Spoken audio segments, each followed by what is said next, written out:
ይሄ እጅ አይረባም በቃ ከዚህ በኋላ ምክንያቱም ያን እጅ የያዘ ከዛ በኋላ ሌላ ስራ መስራት አይችልም። ባልሽ ከዩሮ ጋር እየተጣላ ነው። ባልሽ ቆይ ቀቀንተን እንደምሳሌ አንደኛው ሚስት ባሏን ከሚመታው ሰው እጅ ታድነው ዘንድ ይላል። ሶ ባልሽ እየተረገጠ ነው፣ እየተደበደበ ነው። ሶ ኢብሮ እንዳይደበድበው ባልሽ ፕሮቴክት ማድረግ አለብሽ። እየተደበደበ ነው። ምንድነው ልታደርጊ የምትችይው? ሃኒ ፕሮቴክት ማድረግ አለብሽ። እንግዲህ እየተመታ ነው ባልሽ። እዚህ ጋር ነው ባሏን ከሚመታው ሰው ይላል። ባልሽ እየተመታ ነው። በሁለት ሰዎች መሀል ገብተሽ ምንድነው ልታደርጊ የምትችይው? አገላግላለሁ። የሰውየውን ደካማ ጎን ኧረ በለው ማገላገል ነይ ግቢ ነው የሚልሽ አንቺ ነው። ለሶስት ማለት ነው ጨዋታው ለሶስት ነው የሚጀምረው። የሰውየውን ደካማ ጎን ነው የምትፈልጊው። የሰው ልጅ ደካማ ጎን እስቲ ብሮ ጥቀስ። አይኑ ደካማ ጎን ነው።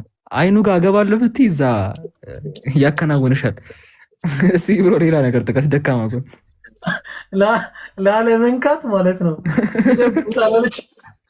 አይ እሺ ሃኒ እሺ ደካማ ጎን እሺ ኢምሮ ጥቀስ። እስቲ ደካማ ጎን ጥቀስ። በቃ ባሏን ልታተርፍ የምችልበት ደካማ ጎን ኢምሮ። መራቢያ አካሉ አይኑ ከዛ በኋላ መራቢያ አካሉ ነው። ባልሽ አፈር ከድሜ እየበላ አተርፈዋለህ ብለሽ የሰውየውን መራቢያ አካል ነካሽ ማለት እርሺው፣ እጅሽን እርሺው። እዚህ ጋር ምን ይላል? ሁለት ሰዎች እርስ በርሳቸው ይጣሉ አለ። ይጣሉ አንደኛው ሚስት ባሏን ከሚመታ ሰው እጅ ታድነው ዘንድ አለ። እኔ እኮ የሚገርመኝ ይብሩ ያብራራዋል። ጭራሽ ልታድነው ብላ እኮ ነው ይልሃል። እኔ እኮ አንተ ሌላ አንድም ኤክስፕላኔሽን እኮ ትሰጣለህ እኮ ትተርፋለህ። እዚህ ጋር ታድነው ዘንድ ብሎ ስፔሲፋይ አደረገው። ታድነው ዘንድ አለ። እጇን ቁረጥ፣ አይነ የማይራራላት ይላል። አይነ እጇን ቁረጥ እና ባልሽን አተርፋለሁ እንጂ እጅሽ ነው ምንድን ነው የምትይው አንቺ? አሁን ሆነ እጁ የተቆረጠ አገባለሁ ወይ የማይደባደብ ሰው እንጂ እንዴት ነው? ይሄ መሰረታዊ መፍትሄ ነው። በአዲስ ኪዳን የለም እያሉ በውስጥ እየጻፉልኝ ነው። ይሄ ህግ አዲስ ኪዳን ላይ የለም እያሉኝ ነው። አዲስ ኪዳን ላይ ምን አይነት ህግ ነው ያለው? ስለዚህ ጉዳይ እኛ የምናውቀው በአዲስ ኪዳን ላይ ሲሻር ነው። አዲስ ህግ አለው የአዲስ ኪዳን ላይ ማለት ነው። ይሄ ነገር በአዲስ ኪዳን እንደሚባለው ክርስቶስ ወይም ጳውሎስ ከመጡ በኋላ ስፔሲፊካሊ እንደዚህ መሆን አለበት ብለው ያስቀመጧቸው ፖይንቶች ነበሩ። ባልሽን አተርፋለሁ ብለሽ የሰውየውን ዋና ነገር ስትይዢ እጅሽ ይቆረጣል የሚለውን የዘዳግም ህግ የሻረ ፖይንት አለ አዲስ ኪዳን ላይ።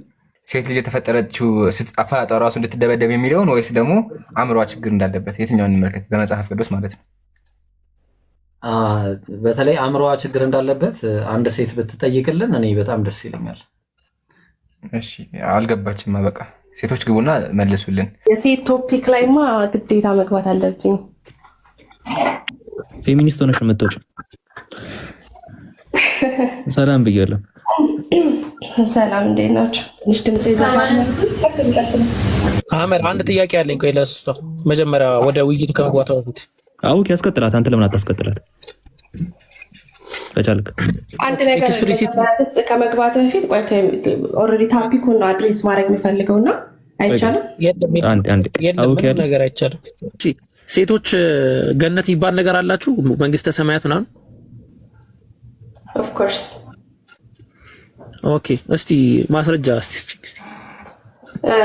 በገላትያ ላይ ሲናገር ወንድም የለም ሴትም የለም ባሪያም የለም እያለ ሁሉንም አጠቃሉ በክርስቶስ ሁሉ ሰው የለም ድኗር አይደለም አንድ ናችሁ ይናገራል። አንድ ናችሁ ነው እንጂ የሚለው ገነት ትገባላችሁ አይደል? ለምሳሌ ወንድ ገነት እንደሚገባ ሉቃስ ወንጌል ምዕራፍ 23 ቁጥር 43 ላይ ተቀምጧል። ማቴዎስ ምዕራፍ 8 ቁጥር 11 ላይ በተመሳሳይ ታገሻል። እሺ ዮሐንስ 3:16 ወንድና ሴት አይናገርም። ያመነ ሁሉ በጣም ጥሩ እኮ እኔ ኤክስፕሊሲትሊ ስለ ሴት ነው የጠየቅኩሽ። ዮሐንስ 3:16 ስለ ሴት አያወራም። ስለምንድን ነው የሚያወራው? ስለ ወንድ ነው የሚያወራው። አጠቃላይ ጀነራሊ ከአውዱ አንጻር የምንመለከተው ነው። ኤክስፕሊሲትሊ ስለ ሴቶች የጠየቅኩት 28 ብያለሁ። ሴት የለም ወንድ የለም ብሏል። ሁሉ አንድ ናችሁ ነው የሚለው። ምን ሆነሽ? ገላትያ ምዕራፍ 3 ቁጥር 28 ገላትያ ምዕራፍ 3 ቁጥር 28 ላይ ቆይ አድምጪ። ገላትያ ምዕራፍ 3 ቁጥር 28 ላይ ወንድም ሴትም የለም ሁላችሁም በክርስቶስ አንድ ናችሁ ብሎ ነው የሚያስቀምጠው። እኔ በክርስቶስ አንድ ናችሁ አይደለም ማለት ይሄን ጥያቄ የጠየኩት ባይዘው ያስተውሉ ምን ያህል መጽሐፉ ላይ ያለው ነገር ከባድ እንደሆነ እንድትረዱት ነው። ኤክስፕሊሲትሊ ሴት ልጅ ወንድ ልጅ ገነት እንዳይገባ ምክንያት ትሆናለች የሚል ጥቅስ እንጂ ገነት ትገባለች የሚል ወይ ደግሞ ለሴት ልጅ ገነት ላይ የተዘጋጀ ነገር አለ የሚል ሲንግል ቨርስ ማውጣት አይቻልም። ሙስሊሞች ግን ይሄን ጥያቄ እንጠይቃለን አይደል? ለሙስሊም ሴቶች ገነት ላይ ምን አላቸው የሚል ጥያቄ እንጠይቃለን። በምላሽ ነው የሰጡት። ሴቶች ምን አላቸው ገነት ላይ ገነትስ ይገባሉ ወይ የሚል ኤክስፕሊሲትሊ የሚናገር አለ ወይ? ቁርአን ላይ አለ። እናንተ ጋር አለ ወይ? አለ ካልሽ ማስረጃ፣ የለም ካልሽ ተጨዋብጠን እንለፍ። ኦኬ ገላትያ 3 እናመሰግናለን። ቁጥር 26 እናመሰግናለን። ሌላ ሰው ጥያቄ የለም። በቃ የእግዚአብሔር ልጅ ስለሆነ ነው አይደለም። አመሰግናለሁ ሜሮንዬ። በቃ አንድ ጥቅስ ማውጣት አይቻልም። አህመድ ቀጥሉ። ሌላ ክርስቲያን ሲመጣም ተመሳሳይ ሴት ልጅ ገነት እንደምገባ የሚናገር ሲንግል ቨርስ ነው የምፈልገው። ቀጥሉ አሜ። እሺ ራእይ 79 ላይ ሂድ 79 አሁን እድልሽን ጨርሰሻል። ከና አህመድ ጋውሪና እያስወራኸኝ አይደለም እየመለስኩልህ ነው፣ ግን የኔን ነገር ለመቀበል አልፈለክም። 79 ላይ ኦኬ እኮ ቆይ እንመጣበታለን። ይኸው አድምጪኝ። አሁን ምንድነው መሰለሽ መጀመሪያ የተሰጠሽ ነገር አለ። ያ የተሰጠሽን ነገር እድልሽን አልተጠቀምሽበትም። አሁን ሁለተኛ እድል እሰጥሻለሁ እና አህመድ ካወሩ በኋላ ሁለተኛ እድል በደንብ ራእይ 79 ላይ ምንድነው የሚለውን አውጥተሽ አውርደሽ የተጠቀመው ምናምን ብለሽ ከዛ ደግሞ ትቀጥያለሽ። አህመድ አሁን ብዙ ህዝብ አየሁኝ ይላል። አዎ እኔ ላንብብልህ። ምን ይላል? በቃ ፖይንቱ ምንድነው? ብዙ ህዝብ አየሁኝ ከሁሉ አገር፣ ከሁሉ ትራይብ፣ ከሁሉ ሰው፣ ከሁሉ ቋንቋ ይላል። ምን ሆኖ በዙፋኑ ላይ ቆሞ ይላል። ስለዚህ ራእይ ላይ እንቀጥል። ቆይ ራእይ ምዕራፍ 7 ቁጥር 9 ላይ ቆይ እዚህ ጋር እኮ ነው የምገልሽ። ራእይ ምዕራፍ 7 ቁጥር 9 ላይ ስለ ገነት ነው የሚያወራው። ስለ ገነት ነው የሚያወራው። ዙፋኑ ጋር ቆሞ አየሁ። ዙፋን ይችላል። ስለ ዙፋኑ አይደለም። ዙፋኑ የእግዚአብሔር ዙፋን ነው። ራእይ ምዕራፍ 7 ቁጥር 15 እያለ ነው እኮ ቆሞ አየሁ እያለ ነው። እዛ ላይ እኮ ወንዶች ናቸው። እሺ ቁጥር 11 ይሄንን አድሬስ አለ። ቁጥር 9 እዚሁ አውዱ ላይ ቁጥር 11 በደንብ አድርጋቸው አድምጡ። ኢቨን እነዚህ ቁጥር 11 ላይ የሚመረጡት ሽማግሌ ወንዶች ሴት ያገቡ ከሆነ ይረክሳሉ። እዚሁ ጋር ልቀጥላቸው። በታላቅ ድምፅም እየጮሁ በዙፋኑ ላይ ለተቀመጠው ለአምላካችንና ለበጉ ማዳን ይሁን አሏል። ማናቸው እነዚህ? መላእክቱም ሁሉ በዙፋኑና በሽማግሌዎቹ በአራቱም እንስሶች ዙሪያ ቆመው ነበር አለ። ሽማግሌዎቹ የተባሉት ማናቸው? በእግዚአብሔር ዙፋን ፊት ከኢየሱስ ክርስቶስ ጋር ቆመው የነበሩ ናቸው። በዙፋኑ ፊትም በግንባራቸው ተደፉ፣ ለእግዚአብሔርም እየሰገዱ አሜን፣ በረከት፣ ክብር፣ ጥበብም፣ ምስጋናም፣ ውዳሴ፣ ኃይልም፣ ብርታትም ከዘላለም እስከ ዘላለም ድረስ ለአምላካችን ይሁን አሜን አለዋል። እናመሰግናለን። አንድ ክርስቲያን ይገባል የሚል የለም። ሌላ ጥቅስ ሞክሪ። እድል የሰጥ እናንተ ጋር አለ ወይ? አለ ካላችሁ ማስረጃ ፈልጋለሁ። ቀጥሉ። ዮሐንስ 3:16 ይበቃሃል። የለም በቃ አንቺ ኤአይ በጻፍሽ ቁጥር ቆይ ሜሮንዬ አንቺ ለኤአይ ሰርች ባረግሽ ቁጥር የምታገኘውን ቨርስ እኛ ሪፒት የማድረግ ግዴታ የለብን።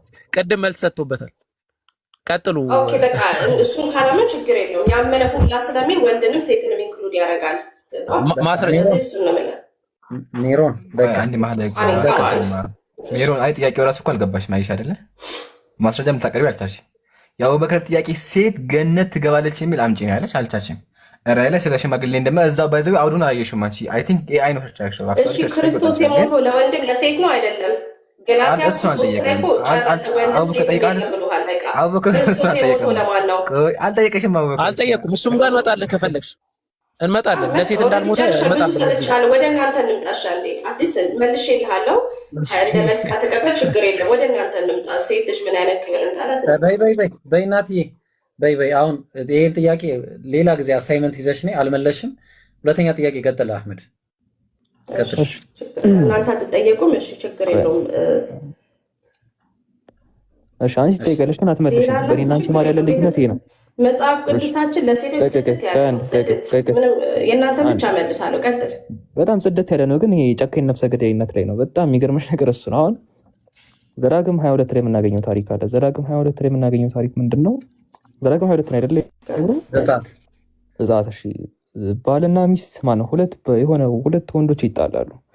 ከሁለቱ ወንዶች መካከል ደግሞ እሱ ከሆነ ዘዳግም 25:11 ጥቅሱን አውጥተን እንየውና ዘዳግም 25:11 ላይ ምን ይላል? ሁለት ሰዎች እርስ በርስ ቢጣሉ አለ። ሁለቱ ሰዎች ወንዶች ናቸው። ሁለቱ ወንዶች ይጣሉ ነው። ከሁለቱ ወንዶች መካከል ደግሞ አንዱ ባልሽ ነው። ሜሮን ስለ ባልሽ አስቢ። ከሁለቱ ወንዶች መካከል አንዱ ባልሽ ነው። ምን ይላል? የአንደኛው ሚስት ባሏን ከሚመታ ሰው እጅ ታድነው ዘንድ ብትቀርብ ይላል። ከሁለቱ ወንዶች መካከል አንዱ ባልሽ ይሆንና ባልሽም ከመሆኑም አልፎ ደግሞ እየተመታም ጭምር ነው ማለት ነው። ጧ እያደረገው ነው። ከዛ ይህ በሚፈጠርበት ሰዓት አንቺ ባልሽን ፕሮቴክት ማድረግ አለብሽ። ባልሽን ለማዳን ልትጠቀም የምችው ነገር ምንድን ነው ሜሮን?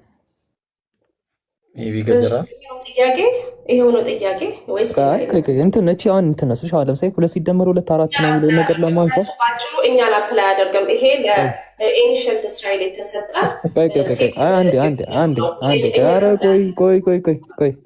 እኛ በአዲሱ ኪዳን ውስጥ ነን። ቆይ አንዴ ምን መሰለሽ፣ ሁለት ሰዎች እርስ በርስ ቢጣሉ የአንደኛውን ሰው ሚስት ባሏን ከሚመታው ሰው እጅ ታድነው ዘንድ ብትቀርብ ይላል። አንቺ ባልሽን ለማዳን የምትቀርቢው በምንድን ነው? ምን በመጠቀም ነው? የመለስኩልህን ሰምታል። በዛ በነበረበት ሶሳይቲ ውስጥ የተደረገ ነው። እኛን አፕላይ አያደርግም። ክርስቲያን ነኝ እኔ፣ አይሁድ አይደለሁም። ይህንን ህግ ያወጣው ማን ነው እኮ? ለዛ ጊዜ አይደል? ይህን ህግ ያወጣው ማን ነው? ይህን ህግ ያወጣው ማን ነው? አያችሁ አይደል? አይሰሙኝም። እኛ አፕላይ የሚያደርገው ይሄን ህግ ያወጣው ማን ነው? ይሄን ህግ ያወጣው ማን ነው? ምን ላይ ስጫቸው የማይሰማው እኮ ማን እንደሆነ ከታች ያለው ሰው እየተመለከተ ነው። ይሄን ህግ ያወጣው ማን ነው ስትበይ ምላሽ መስጠት አልፈለግሽም። ማን ነው ይሄን ህግ ያወጣው? ኢብሮ ጆሮን ፊት ለፊት እያሳየሽ ነው። መስማት ጓጉቶ ለቃል ኪዳን ለሆኑ ሰዎች የተሰጠ ሲቪል ሎ ነው። ሀዝነችን ትልውጣስ ለቃል ኪዳን መልክ ነው። ሁሉ ዩኒቨርሳል አይደለም። ዩኒቨርሳል አይደለም። እስቲል ምላሽ እየጠበቀ ነው። ዩኒቨርሳል አይደለም ስትባል አሰማም። እሺ ቆይ የዚህ ህግ ባለቤት ማን ነው? አንተ በአዲስ ኪዳን አምጣና ሴቶች እንዴት ትሪት እንደሚደረጉ አህመድ ዩኒቨርሳል ነው። ገብቶሃል? ዩኒቨርሳል አይደለም፣ ለእስራኤላውያን ነው። ገብቶሃል? ቆይ አንዴ። ስለዚህ ህጉ ዩኒቨርሳል አይደለም። አቤት ምን አንተ ዝም ብለህ አሜን በል። አህመድ በቃ ተቀብለህ ተመለስ። አሁን ደግሞ ይጠይቅሻል። ጥያቄው ምንድን ነው? ህጉን ግን ያወጣው ማን ነው? ሜሮን ምን ላይ ሰጪ? ህጉን ያወጣው ማን ነው? እዚህ ጋር ጆሮዬ በጣም ርቦታል፣ መስማት ርቦታል ጆሮዬ። የለም በቃ ሜሮን ምላሽ በቃ ሄደች፣ ወጣች፣ እንደወጣች ቀረች። እሺ አልተመለሰችም። እሺ አይ በቃ ምላሽ ስጡ ዋይዜ ማለት ነው። እዚህ ከታች ያላችሁ ክርስቲያኖች በኋላ መተን ከምንዳረቅ በብሉይ ኪዳን ላይ የምናገኛቸውን ህግጋት ስፔሲፊካሊ እስካልተቀመጠ ድረስ በአዲስ ኪዳን ላይ ካልተሻሩ አክሰፕት አናደርጋቸውም ማለት አትችሉም። በአዲስ ኪዳን ላይ መጥቶ ክርስቶስ ወይም ጳውሎስ በዚህ መልኩ ነገሮች ሊካሄዱ ይገባል ብለው ህግ እስካላስቀመጡ ድረስ ብሉይ ኪዳን ላይ የሚቀመጡ ህግጋትን አንቀበልም የማለት ኃላፊነት የማለት ይሄ ድፍረቱ ሊኖራቸው አይገባም። ማስፈረስ ፕሌስ እዚሁ ዘዳግም መጽሐፍ ዘዳግም 25 ላይ አይደለ? ዘዳግም 6 ላይ ነው። ዝም ብላችሁ ዘዳግም 6 ላይ የምናገኛቸው 10 ትእዛዛት አሉ አይደለ? ኢቭን ዘዳግም 6:4 ላይ እስራኤል የሰማ ጌታ እግዚአብሔር አምላካችን አንድ እግዚአብሔር ነው ካለ በኋላ አንተ አምላክህን እግዚአብሔርን በፍጹም ልብ፣ በፍጹም ነፍስ፣ በፍጹም ኃይል ውደድ እያለ ከታች ያስቀምጣል። ከላይ ደግሞ የሚያስቀምጣቸው ሀሳቦች አሉ በዛው ልክ ማለት ነው። ሰው ህጋትን የሚያስቀምጥበት አውድ አለ። እነዚህን ህጋት አክሰፕት አናደርጋቸውን የምትሉት እስራኤል የሰማ ጌታ እግዚአብሔር አምላካችን አንድ እግዚአብሔር ነው ይለው አለ። እሱ አንድ እንትን ነው። ግን ከላይም ከታች የሚያስቀምጣቸው ደግሞ መሰረታዊ የሆኑ ፖይንቶች አሉ ማለት ነው። ከታች ተያይዞ የሚነሱ ፖይንቶች አሉና እኔ ዛሬ አንተን ማዘህ ይሄንን ቃል በልብ ያዝ፣ ለልጆች ማስተምር፣ ቤትም ስትቀመጥ፣ መንገድ ስትሄድ፣ ስትተኛም ስትነሳም ተጫወተ ይላል። እኔ ያስቀምጣቸው ፖይንቶች አሉ ከታች ማለት ነው። እና እነዚህን ህጋት ዘዳግም 6 ላይ ስፔሲፊካሊ ያለ ህጋትን አንቀበል የማለት ድፍረቱ አላችሁ። ዘዳግም ላይ ያሉ ህጋት በዚህ በጣም ከባድ ናቸው። ኢቭን ዘዳግም የተባለው ራሱ መጽሐፉ ማለት ነው ዲትሮኖሚ የተባለው አዲስ ኪዳን ስለተገባላቸው ነው።